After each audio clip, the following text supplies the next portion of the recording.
Bonjour à toutes et à tous, bienvenue dans le podcast La Sueur, salut Big Rusty. On va parler d'Israël Adesanya. C'est officiel contre Alex Pereira, volume 4 en tout, volume 2 en MMA. Et déjà, Israël Adesanya à la croisée des chemins, c'est peut-être déjà la fin pour lui. En tout cas, quand je dis la fin, c'est la fin d'un run légendaire en MMA. Puisque là, c'est simple, il joue purement et simplement sa carrière. 2 défaites en kickboxing contre Alex Pereira, dont une par KO. Et une défaite en autant de combats en MMA par KO aussi face à Alex Pereira jusqu'à maintenant. Toujours pour le titre middleweight, cette fois c'est à New York. Enfin non, c'est à New York comme le premier combat d'ailleurs, enfin Brooklyn plus précisément, sauf que au lieu d'être en novembre comme il y a quelques mois, ce sera le 8 avril prochain. Barclays Center, générique Big Rusty. Soit.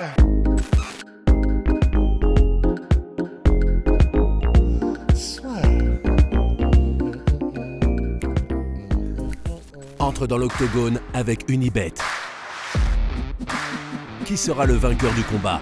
En combien de rounds? Fais tes paris sur l'app numéro 1 et profite de 100 € de bonus sur ton premier pari. Je suis en train d'essayer, on est toujours en train d'essayer de chercher des comparatifs pour retomber sur nos pattes, mais là c'est pas évident parce que un champion qui fut aussi dominant, bah ouais, à la limite on peut penser à Anderson Silva contre Chris Weidman, qui n'a plus jamais été le même après les défaites contre Chris Weidman. Bon, il faut dire que la deuxième défaite ayant été traumatisante pour le corps, c'était très compliqué de revenir au top de toute façon, mais quand tu as un Némésis et que ton Némésis prend le meilleur sur toi 2 fois ou plusieurs fois d'affilée, c'est très compliqué, je pense, encore plus mentalement qu'autre chose de revenir, parce que en soi, les compétences de battre tous les autres contenders de la catégorie middleweight, bah, il les aura toujours, Adesanya. Mais c'est vrai que c'est psychologiquement où ça risque de faire du dégât. Et il a largement les armes. On ne dit pas qu'il va perdre, parce que si on revient dans le premier combat, il a quand même mis Pereira sur des rollers à la fin du premier round, il me semble. Il a des armes et il peut très bien, cette fois-ci, refaire le combat parfait. Et puis, au lieu de se faire choper au 5e round, bah, il se fait pas choper. Donc, il peut gagner largement. On est vraiment dans l'hypothèse où si il ne gagne pas, je ne sais pas ce que va faire Pereira après, mais si Pereira commence à ce qu'on se disait dans un podcast précédent, à se dire bon, j'ai défendu ma ceinture finalement, même si c'est contre le même gars, je monte chez les light heavyweight et qu'il part en chasse d'une deuxième ceinture, bah, peut-être que Israël Adesanya restera en middleweight, mais ce serait presque encore plus terrible, parce que si jamais il restait en middleweight après que Pereira l'ait battu une deuxième fois et soit monté en light heavyweight et continue de faire du sale une catégorie au-dessus, ce que Adesanya n'a pas réussi à faire, ce serait tellement bizarre et terrible, mais pour Adesanya, parce qu'il pourrait très bien regagner sa ceinture en middleweight, il pourrait très bien recommencer son run, mais cet astérisque qui serait au-dessus de champion des middleweight quand il aurait repris sa ceinture, c'est même plus une astérisque, là, c'est tout Jupiter, quoi. Non, c'est terrible. Terrible pour Israël Adesanya, surtout que Chris le disait justement hier dans notre live, c'est qu'à la différence d'Alex Pereira qu'on imagine parfaitement en light heavyweight, pour Adesanya, c'est beaucoup plus compliqué. Il a même tenté de la monter, il était resté à son poids naturel. Je pense pas qu'il puisse avoir une vraie carcasse de light heavyweight, donc en plus, c'est pas comme si le mec avait beaucoup d'options possibles en cas de titre d'Alex Pereira. Et le pire, de toute façon, quoi qu'il arrive, c'est horrible pour Adesanya, parce que, enfin, quoi qu'il arrive. Non, parce que ce que je veux dire, c'est que soit il monte en light heavyweight comme l'a suggéré Big Rusty, Alex Pereira, soit il reste chez les middleweight. Et là, ce qui peut être compliqué pour Adesanya, c'est si Alex Pereira commence à avoir un véritable run de champion, où là aussi son héritage sera, on pâtira. L'avantage, c'est que stylistiquement, pour Adesanya, c'est qu'Alex Pereira, mine de rien, face à bon nombre de middleweight qui sont dans le top 5, ça peut être très compliqué pour lui. Ce qui est aussi important, et c'est là où moi ça m'inquiète un petit peu, c'est, tu te souviens, toutes les critiques qu'il y avait eu lors du combat Adesanya contre Pereira en mode putain c'est ça c'est un combat pour le titre, et regardez le niveau des deux au sol, alors que les mecs avaient complètement oublié que jusqu'à maintenant Adesanya, vous appelez Marvin Vettori, vous appelez Derek Brunson, et j'en passe, vous ne pouvez pas le mettre au sol, c'est pas son jeu. Ouais. C'est comme si Cyril demain il arrivait en mode Khabib Nurmagomedov, bah forcément il y aura des grosses différences entre ce que propose Curtis Blaydes et Cyril Gane, mais parce que c'est pas leur jeu. Et c'est là aussi où moi ça m'inquiète, c'est que là on a retenu du combat contre Alex Pereira, alors que c'était la stratégie à faire. Le niveau d'Adesanya en grappling où tout le monde était, c'est scandaleux de voir un mec comme ça qui est champion du monde. 2, le fait qu'il se fasse mettre KO. Si la revanche, il se fait à nouveau mettre KO, ça fera, tu vois, 1 an et demi que les gens ont cette vision d'un Adesanya, le mec qui est chiant, le gars qui a un sale niveau en grappling, et en plus le type qui se fait mettre KO, je vais pas dire par tout le monde, mais on va très vite avoir des raccourcis qui vont être fâcheux pour lui, je pense. Et ce qui est vraiment terrible quand même, parce que, putain, on parle quand même du gars qui est à côté d'Anderson Silva, le mec le plus dominant de l'histoire dans cette catégorie. C'est dingue quand même d'en arriver là. Après, je pense que cette vision-là, ce sera, voilà, ça restera les fans plus casual, plus occasionnels. Parce que bon, les fans hardcore, bon là, je pense quand même, ceux qui regardent ce podcast, en tout cas, je pense, ouais, à mon avis, eux, il n'y aura pas de problème. Et nous, vas-y, je nous mets en mode, ça y est, c'est nous. Mais oui, c'est nous, du coup, les fans plutôt hardcore, je pense que ça, on l'aura pas. Mais c'est vrai que du côté de ceux, par exemple, c'est con, mais putain, quand tu vas sur les réseaux sociaux d'Adesanya, mais il se fait mais ouvrir, mais c'est chaud, c'est vraiment chaud, quoi. Donc, bon, bah après, voilà, c'est pas forcément représentatif. Ça, c'est de l'ordre de l'anecdotique d'aller regarder les commentaires sur ces Insta. Ça ne tient lieu et ça ne tient valeur à rien du point de vue de ce qui va marquer l'essai dans l'histoire, du point de vue des chiffres, du point de vue des combats qu'il aura fait à l'UFC, c'est sûr. Mais j'ai hâte d'y être, mais voilà, ça relance encore un petit peu la question de est-ce qu'il n'aurait pas dû prendre un combat en attendant, peut-être se remettre en confiance ou je sais pas, et pendant ce temps-là, Pereira, je sais pas, soit direct, il tentait un truc en light heavyweight, ça s'est déjà vu avec Conor, un gars qui n'a même pas encore défendu sa ceinture et qui monte, donc ça aurait pas été la première fois, mais ouais, qu'il joue tout sur direct ce premier combat de revanche, de reprise contre Pereira et sans avoir eu. Enfin, c'était il y a combien de temps le combat contre Pereira? C'était en novembre en plus, c'était il y a vraiment très C- peu de temps.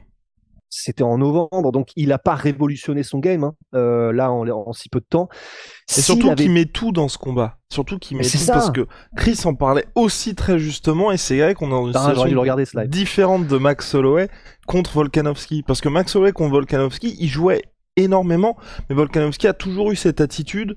Je fais des sports de combat, j'ai ma carrière à l'UFC, mais j'ai plein d'autres trucs dans la vie. Et ok, je suis un compétiteur, mais c'est pas, enfin, vous avez jamais vu, enfin, ok, il était particulièrement habité dans les combats contre Volkanovski, mais on sent vraiment que c'est un gars, s'il perd, il perd, s'il gagne, bah c'est parti, on avance. Adesanya met tellement dans la rivalité contre Pereira qu'on sent Ouais. vraiment que pour lui, il y a aussi, enfin, je pense que c'est ce qui fait que les fans sont intéressés par ces chocs-là, mais on sent mine de rien que s'il perd là, ça va être très très compliqué pour la suite. Même là, il a remis encore son trailer en mode saut pour la revanche en MMA. Bah, il y aura un avant, après très clairement. Alors que Max Holloway, je veux dire, là il a perdu. Je vais pas dire que j'ai oublié qu'il avait perdu contre Volkanovski, alors que mine de rien, le dernier combat c'était celui où la victoire de Volkanovski était la plus impressionnante. Mais le mec continue de faire sa vie. Et là, on voit, il était censé affronter. Enfin, il y avait des discussions potentiellement pour affronter Arnold Allen. Ça s'est pas fait. Mais lui n'en parle pas sur ses réseaux sociaux. Il est en train de twitcher tranquillement. Enfin voilà, on sent que ça le pèse pas. Ça doit le peser. Mais en tout cas, il ne le montre pas. On voit qu'il y a autre chose dans sa Mais vie. en même temps, j'ai envie de dire normal, puisque il a quand même cette espèce de coussin moelleux, Max Holloway, de se dire il y a la moitié des gens qui, pour la plupart des combats qu'ils ont fait, à part le dernier, était en mode bah, Max Holloway méritait de gagner, machin. Enfin, tu sais, il avait un peu la moitié du peuple qui était avec lui, sauf le dernier combat, bien sûr, hein. On rappelle que là, par contre, ça a été absolument une domination de la part de Volkanovski, mais il n'y a pas eu de chaos non plus. Et il n'a pas été. Enfin, ce qui est terrible avec Pereira, c'est qu'il y a vraiment ce côté, le mec t'explose. Enfin, le mec te bute, en fait. Et c'est là où c'est compliqué, c'est que pour un mec comme Adesanya qui met énormément sur sa personnalité, sur son image, sur le trash talk et sur ce qu'il renvoie dans les conférences, sur les réseaux sociaux, quand tu as autant qui repose sur ton image et que là, tu as un gars qui arrive, je sais plus ce que c'était le sketch de Tom Gijol, mais il parle pas, il cogne. Et il cogne jusqu'à te faire devenir inconscient et du coup tous les mêmes en découlent et tout le monde s'en donne à cœur joie sur les réseaux sociaux une fois que c'est terminé et ça a été le cas 2 fois. C'est tellement plus dur de se relever de ça. Là, les combinaisons de facteurs, c'est tellement plus chaud que pour un mec comme Max Holloway et c'est là où putain c'est On va voir. Mais moi, j'aurais tellement aimé qu'ils prennent au moins genre un an, tu sais. Quitte à prendre un an et à faire un combat contre un autre gars, mais un an où tu sais que pendant un an, tu sais, il a eu le temps de vraiment Ouais. voilà, affiner tout un tas de choses, se renouveler sur tout un tas de choses, et là, Ah, ça vient vite quand même, hein. après, mon cher Big Rusty, je te rejoins, mais le problème, et c'est là que c'est très compliqué avec ce combat-là, c'est qu'il y a mine de rien les fans qui entrent en compte. Rusty disait que Adesanya se faisait gangbanger dans les commentaires, bah, le problème aussi qu'il a Adesanya, c'est que s'il Je prenait sais pas utiliser ce terme, hein. Bon, mais Mais oui, c'est vrai, on c'est a ce que je voulais compris dire. le raccourci. Le problème aussi, c'est que mine de rien, l'Expera, si tu le laisses pendant un an, il y a de grandes chances qu'il perde sa ceinture, de grandes chances qu'ensuite les gens C'est disent sûr. C'est sûr. t'as essayé d'esquiver Pereira parce que tu savais qu'il allait perdre contre Vettori, tu savais qu'il allait perdre contre Robert Whittaker, et donc forcément quand tu reviens t'affrontes Whittaker que t'as déjà battu 2 fois, nanana, un peu ce qui s'est Voilà. passé avec Stipe Miocic où on dit que le mec, bah, sur le papier en tout cas on peut l'interpréter comme ça, pendant 2 ans le gars il est porté disparu, Francis se barre, interview avec DMMA Hour, interview avec Ah MMA non. Junkie. Hey, les gars, je l'attendais, j'étais chaud pour le troisième combat. Donc, Ouais. alors que Ah, bon, c'est ça. voilà. C'est vraiment. Mais oui, en fait, mais c'est vrai que pour se typer, si jamais c'est pas fait exprès de sa part, le timing, il est tellement claqué. Mais vraiment, mais je crois que c'était genre le lendemain de l'annonce de Francis qui Ouais. faisait son truc. Ouais, Le exactement. pire timing de l'histoire. Mais c'est sûr, et c'est tellement heureusement que tu le rappelles, ça, mais le fait que c'était presque perdant-perdant en fait. Il était contraint et quasi obligé, s'il voulait se donner toutes les chances, de ne pas encore plus noircir son palmarès, parce que c'est clair que ça aurait été encore pire si jamais quelqu'un arrivait derrière et battait Pereira. Et là, pour Adesanya, il avait plus aucune chance à la rédemption, tandis que là, c'est vrai qu'il a cette chance de rédemption qui est que, hey, là, dans 3 mois, si jamais il a battu imagine, il met KO Pereira, je pense qu'il y a pas mal de monde, et nous les premiers, parce que là, personnellement, j'ai très peur pour Adesanya. Et si jamais Adesanya nous prouve tort et bat de manière très convaincante Pereira, alors là, je serai le premier à m'agenouiller et à dire, voilà, toutes mes excuses, le boss s'appelle Adesanya. Mais c'est vrai qu'en attendant, voilà, il est contraint et forcé. Il n'a pas le temps de préparation nécessaire pour se renouveler d'ici là. Et voilà, on en est là.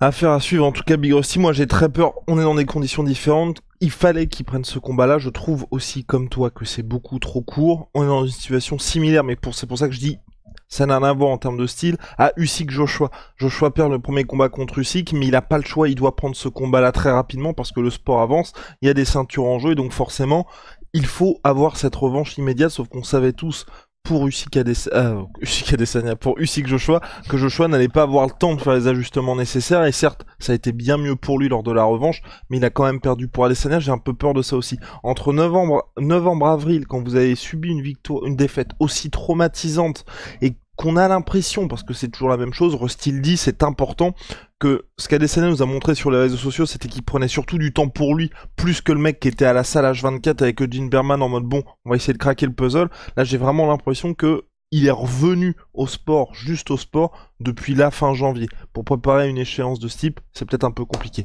Big Rusty, on se retrouve très vite pour de nouvelles aventures. Shout out à ma sweet protein, moins 15% supplémentaire avec le code de la sueur, puisque c'est les soldes en ce moment, surtout ma protéine. Allez, see ya!